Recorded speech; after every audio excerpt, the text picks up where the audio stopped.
In the early days of gaming, developers were restricted by the technology that existed at the time. The jump from 2D to 3D in the early mid-90s opened the door to new possibilities. Every game has implicit boundaries programmed into the game's world by the creators. This is what we'll be referring to as the scope of a game. The scope of a game can be measured through its genre, accessibility, and overall breadth of the game's mechanics. Most titles prior to the PS1 were confined to 2D side-scrollers with a set amount of levels. Sonic, Mario, and Mega Man were three of the biggest of this genre, all with their own unique takes on the concept. Sonic had the most straightforward level progression. Each level had a set amount of acts with a boss at the end, followed by another level with the same exact setup. Most Mario titles, however, gave some level of flexibility by presenting the player with an overview map, allowing some level variation of level order. Mega Man, however, decided to mix things up by giving the player complete freedom, allowing them to pick any level that they want prior to the final stages. At the end of each stage, there was a power-up that you would obtain from the boss that you beaten, that you could then use on another stage that you found more difficult. Repeat this process until all 8 bosses are beaten, and then progress to the final stages.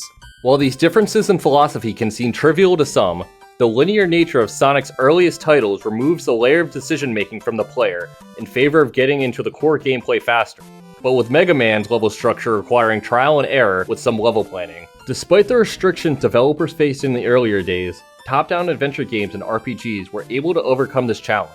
The scope of what can exist in a video game ballooned with titles like The Legend of Zelda and Pokemon. The game is a complex, high-tech adventure fantasy.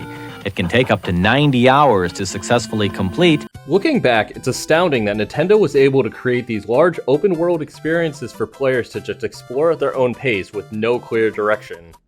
While this was a true revolution in gaming, the amount of freedom rewarded to the player can be overwhelming considering the majority of titles were very straightforward in comparison. When understanding the scope of a game, bigger does not always mean better, but rather, it's the execution that's important, as well as understanding the target audience. The immense popularity of small-scope mobile games is one example that bigger is not always better. We may collectively celebrate the ambition of modern open-world titles like Red Dead Redemption, Elden Ring, and Breath of the Wild, but sometimes, we just want to turn our brains off and play a little bit of Mean Bean Machine. The current technological cap that limited developers in the past is almost non-existent now, beyond increasing graphical fidelity.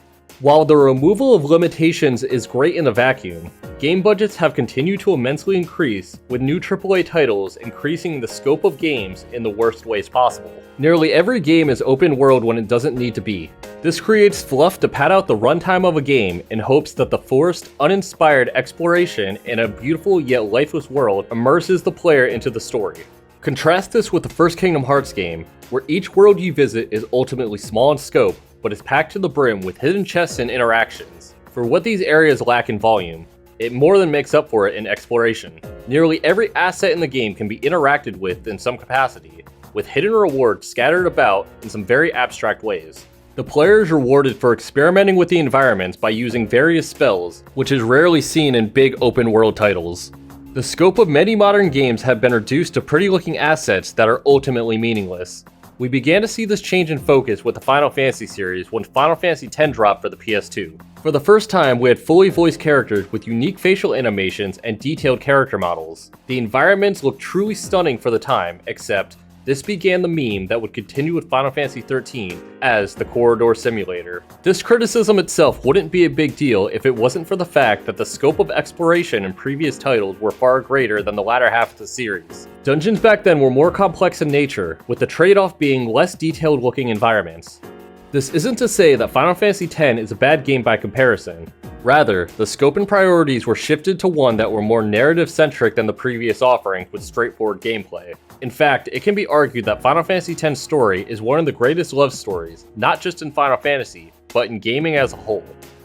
So, with a simpler battle system and less exploration, some Final Fantasy fans may be turned off by the more casual nature of the game. However, the simple gameplay scope and emotional storytelling is why Final Fantasy X is recommended to those who've never played a Final Fantasy game to be their first. Many other games of varying franchises and genres started to follow this line of thinking in order to sell their games to a wider audience. This shift in catering to more story-based games opened the way to a new genre that began to blur the lines of what is a game and what isn't. Telltale Studio were known for making games that were more focused on storytelling over traditional gameplay mechanics, with titles from well-known IPs such as Batman, Borderlands, and most famously, the Walking Dead series. Telltale saw a market for casual games with the rise of the Wii and mobile games and began making games for non-gamers. The formula was pretty simple. Make a very good core story at the foundation of the game, have the player do basic actions with quick-time events when there's an action sequence, and have the player choose some dialogue option for the protagonist. Like many other games with dialogue choices, most of your decisions didn't impact the main story in a material way, with some choices temporarily altering events in the timeline. The only title from Telltale that I have first-hand experience with is the Walking Dead series, which did succeed in being an emotional roller coaster all the way to the very last scene, with the trade-off being almost no real gameplay. Despite telling an amazing story, the main issue I had with the series was the fact that my choices didn't really matter, which became very evident early on.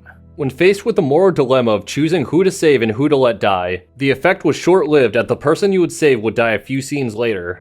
This is due to the game spanning across 4 mainline titles, and because of this, the impact of your decision had to be limited in order to keep the story consistent from game to game, which ultimately restricted the game's scope in a negative manner. Branching story paths have always been a challenge in games, as a truly impactful story branch requires duplications of scenes with variations based on a collection of previous decisions while maintaining a cohesive story regardless of previous events. A few other titles such as Onimusha 2 have attempted to incorporate branching story paths as a secondary feature with mixed results. If some optional events were missed early on, with other related scenes triggered later, the player can be shown scenes that make little to no sense, making the side story seem out of place. It's likely that the inconsistent results of this mechanic being added to the scope of the game is why it doesn't show up in later titles.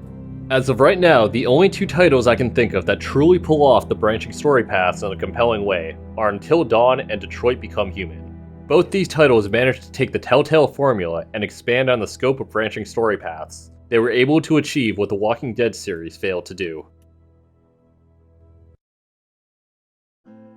Stories in gaming have become an increasingly prevalent part of the scope of AAA titles. So much so that it can be debated that if a story itself takes away from the gameplay.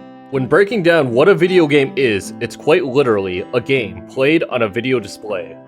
Removing the video part of the video game leaves us with just a game. Throughout history, games in isolation were mainly objectives given to participants to either overcome or compete against one another for the purposes of entertainment.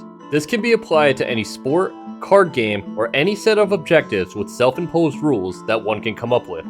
Notice too that this definition of a game doesn't have a story attached to it that gives the participants a purpose in their objective outside of one's own entertainment or competition. Now don't get me wrong, I'm not advocating for the removal of stories in video games.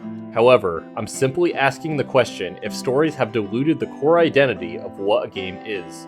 The answer to this, I believe, is tied to the expectations based on the scope of the game and the purpose that it serves the player. This can be achieved through the labeling of genres. When reflecting on the history of video games, RPGs and horror have used storytelling to further enhance the gameplay. This gives what would normally be less fun gameplay a sense of purpose, thereby giving the gameplay itself more appeal. Take the original Silent Hill trilogy for example. These 3 titles have been regarded as true masterpieces in video game history, despite the combat being one of its weakest aspects. If you remove the cutscenes, documents, and general horror aesthetic, it's likely that the games would be regarded as mediocre at best and horrible at worst. The fun comes from the high stakes that the game presents to the player and the feeling of anxiety that tricks the player into acting out of self-preservation that no non-horror title can deliver. Contrast this with the Doom franchise, both the original and modern. Yes, there is a story that exists, but despite playing both Doom 2016 and Doom Eternal, I couldn't really tell you what it's about outside of being a badass marine and the earth is being overrun by demons. The fun and focus of the Doom games is the tight first-person mechanics, great soundtrack, and overall sense of empowerment that the game gives to the player.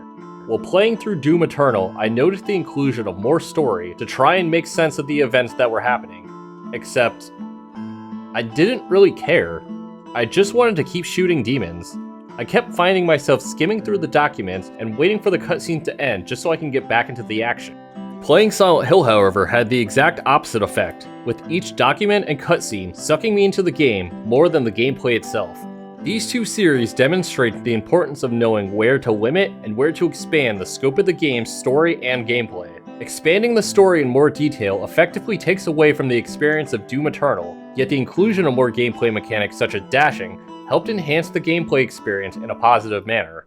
Looking at future Silent Hill entries, the scope of the story felt watered down, with the way that you unlock endings being reduced to choice A-B mechanics in favor of expanding the combat. This change in philosophy is one of the many reasons for the failure of these later titles, as they actively gave the audience what they didn't want while taking away what made the games great in the first place. Developers must understand what their target audience wants before they even start developing, so that the initial scope can be laid out as a game's foundation in order to meet player expectations.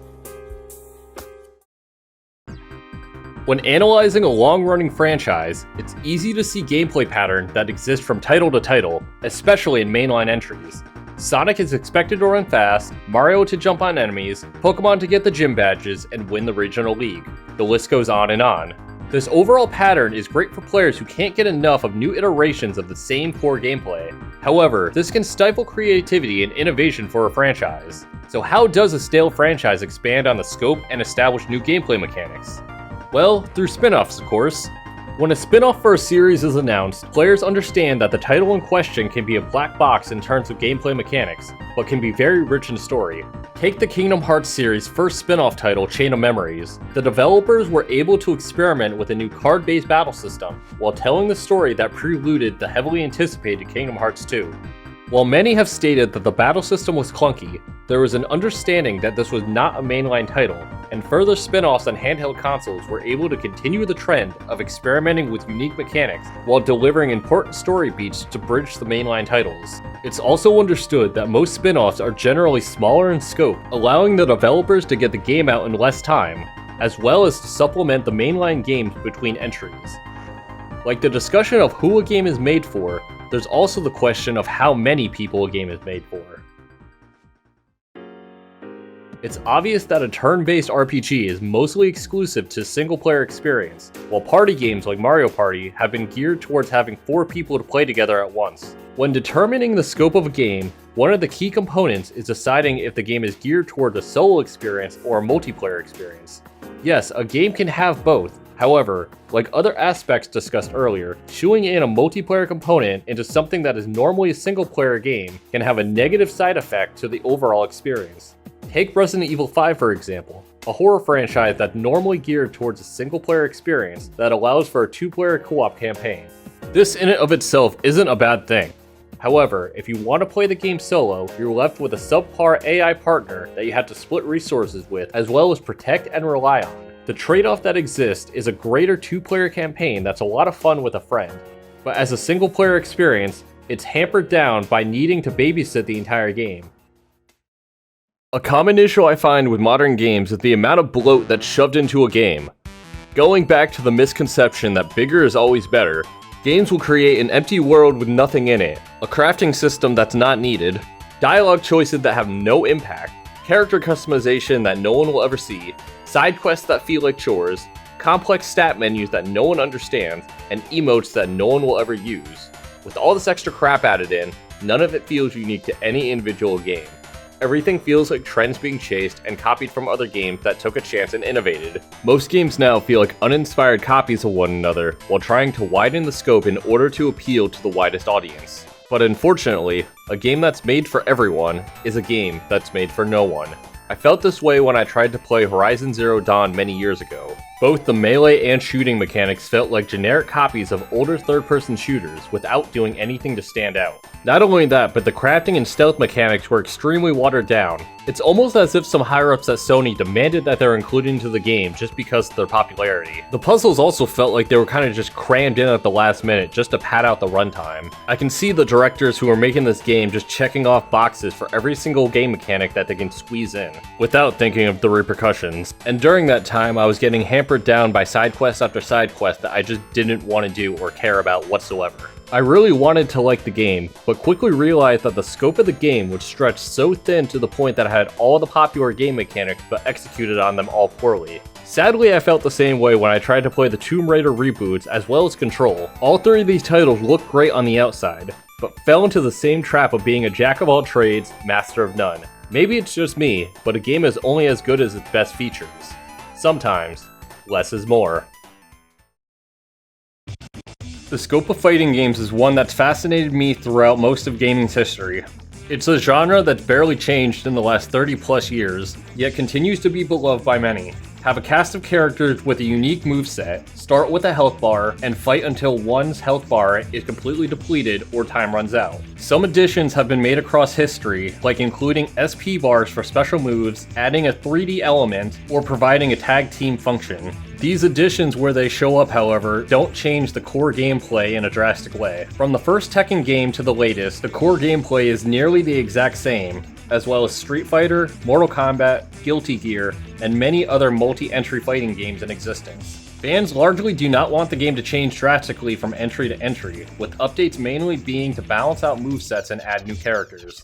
A similar yet not as strict sentiment can be applied to the annual releases of Call of Duty and any annual releases of sports titles. If it isn't broken, don't fix it. There's nothing to gain from cramming a crafting system into a genre that doesn't need it.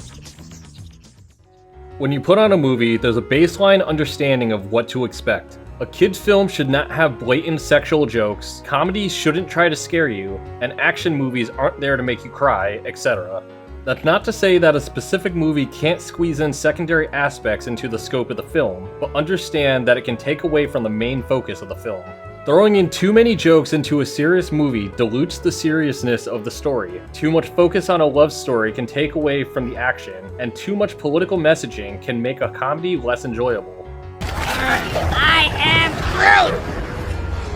I am Steve Rogers. The same can be said about the scope of video games. Most older masterpieces in gaming history are known for doing 1 to 2 things extremely well because of the technical limitations restricting the scope of what they're able to implement. Now imagine, your favorite retro titles have unnecessary crafting systems and 50 bland fetch quests crammed into them. Alright, cool. Extra features.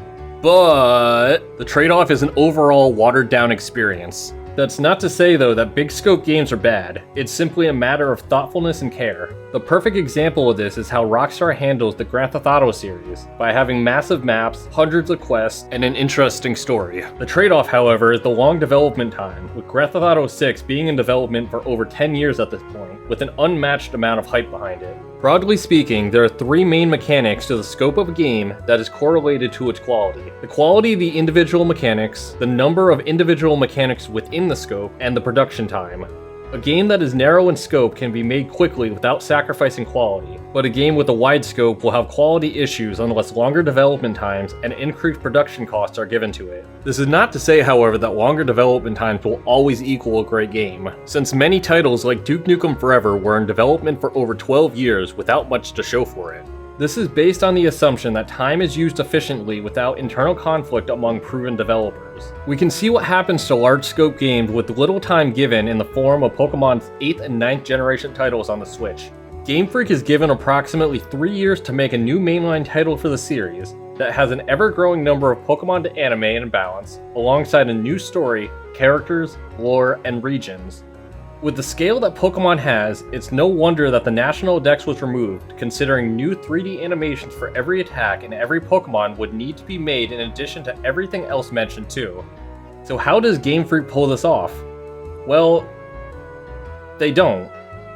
Scarlet and Violet were mocked by fans as a broken, buggy mess, but given the time crunch, it's a miracle that they weren't even worse on release. In order for Game Freak to deliver on a great mainline entry, an additional 2 to 3 years would need to be added to the development time. Unfortunately, it's likely that this won't happen considering that these broken games still sold over 25 million units each according to Nintendo. This trend of bad Pokemon games will continue until the fanbase rejects it by not purchasing the new releases. The scope of a video game is likely the most important aspect of a game's development. It is the foundation of the end product. Much like this biblical parable, the wise man who built his house on a rock stands tall, while the foolish man who built his house on sand is swept away by the sea. The scope of a game is merely the blueprint for a game's foundation to stand on, and choosing what to build it on can seal a game's fate before it's even entered development. Thank you all for watching. If you've enjoyed this video, please be sure to like, share, comment, and subscribe. I'm shooting for the goal of 1,000 subs before the end of 2025, and I'm working hard to make better videos at a more consistent rate, considering my last video was nearly 6 months ago. Once again, thank you to everyone who's made it to the end, and I hope to see you in the next video.